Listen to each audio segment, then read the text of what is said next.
through our Western North Carolina relief, this one was one that was an easy decision for us. Their outdoor rink, totally destroyed through the storm. Was sent to us by several different people. I think I got it, Willie got it, Tripp got it from a number of folks. And the tough part in Asheville right now is they have major issues. And so they had a GoFundMe going. They needed $100,000. They'd gotten up to 5 or 6 when we first saw it.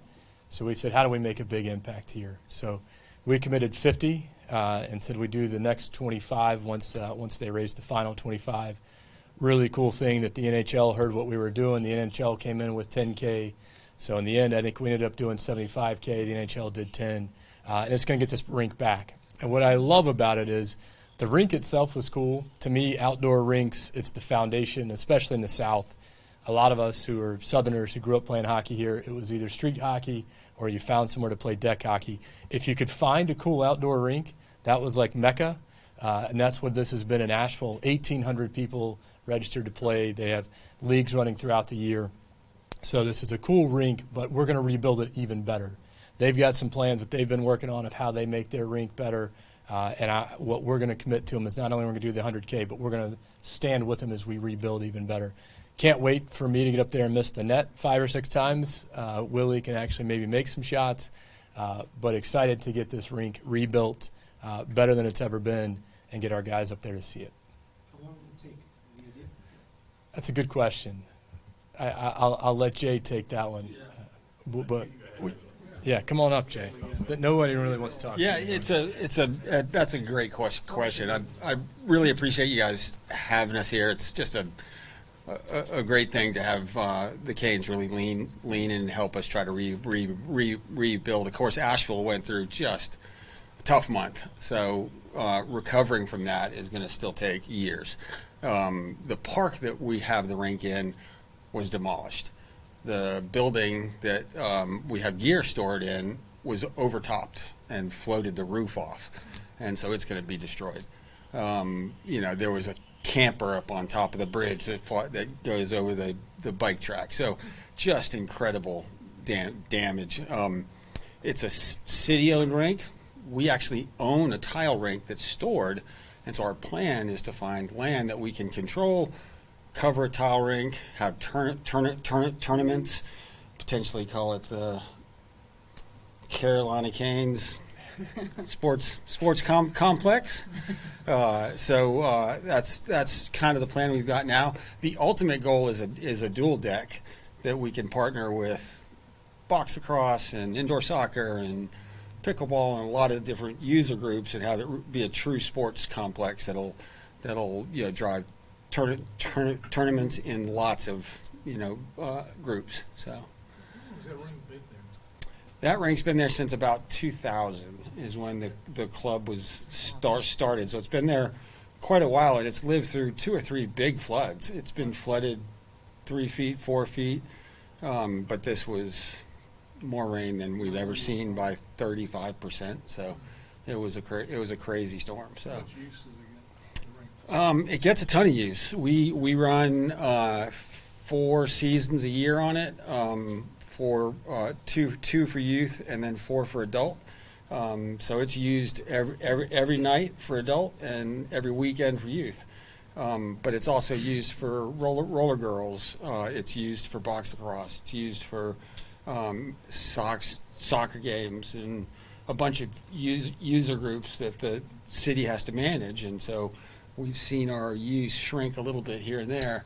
So finding a rink that's our own that we control is really the goal. Can you describe the call? I mean, could you describe the call from the Hurricanes? Just kind of your reaction when? Oh, it was incredible. It started small and then sort of snowballed into what it's become, and it really it doubles the cash on hand that we've got. So it really becomes a player. And the way we've sort of segmented out goals, the first goal was to get all the kids back on a rink playing games, which we started this past weekend in South Carolina. So this helps pay for that. And then the next move is to do what we can to try to help rehab the rink that is there.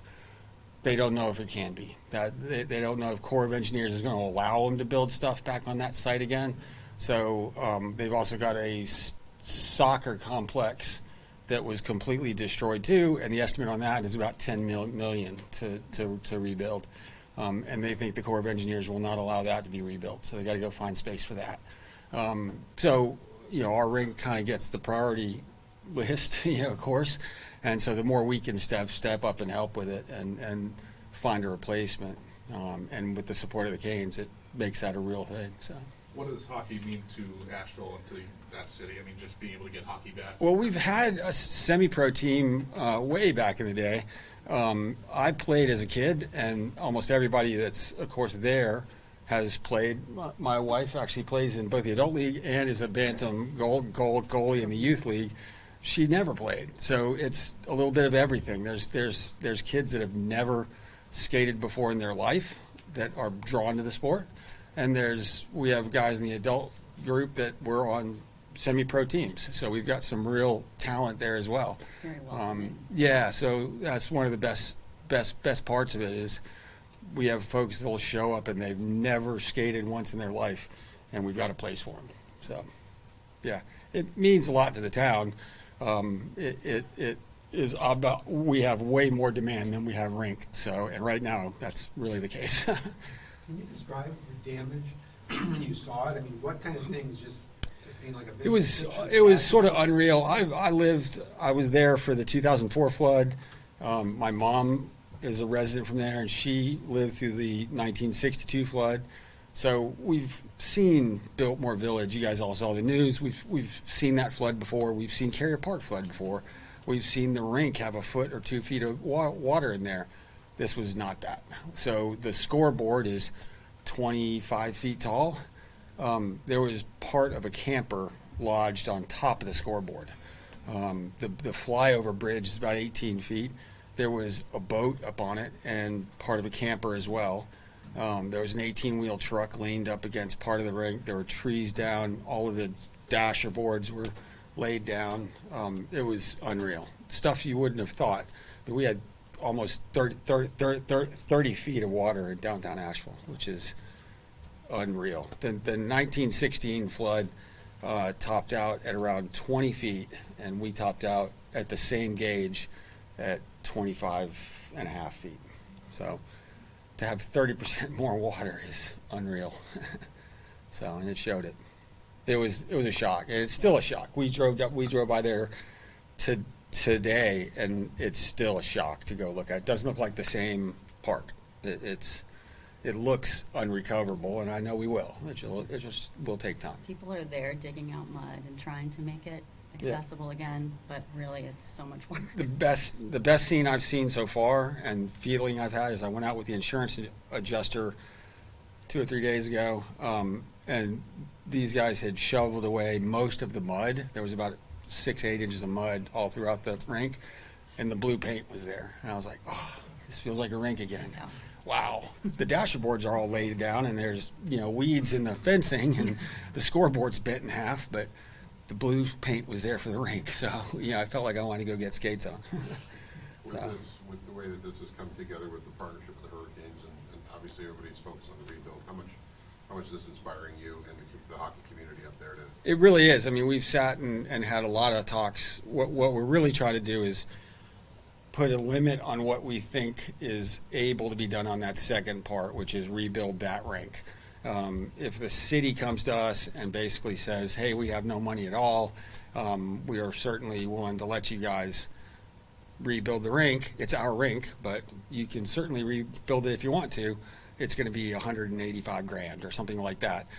We're going to have to think hard about that, whether we use our assets for that or our own and match it. There are certain grants that are out there that we can get construction costs paid for, both tourism grants there as well as North Carolina tourism grants.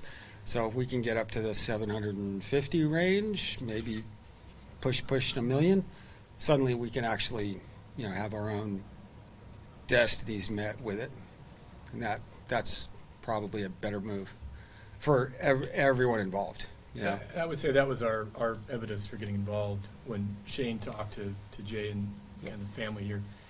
It's about making sure we can enable them to have choices. Yeah. And that's the big part here is now they have a choice to rebuild that rink, or to go out and get land and let's rebuild even bigger and better. Yep, and our first goal right now is actually, we're going to provide the legwork to go find out if the rink is salvageable. Parts of it where the city of Asheville is like any other municipality, they're going to clean it up with a bulldozer and a dump truck. And there's parts of it that can be saved. So whether we can save it and use it someplace else or find a place and have a spare rink right there, that might be cool too. So. Doug, can I get you at the mic real quick for one question for you? Yeah, sure. Why is it so important to keep expanding hockey in North Carolina, whether it's giving money as a donation on top of everything you guys have already given to the victims of Helene, but also, hockey growing in Greensboro with the new team going there, and hockey growing in Charlotte, everywhere else in North Carolina?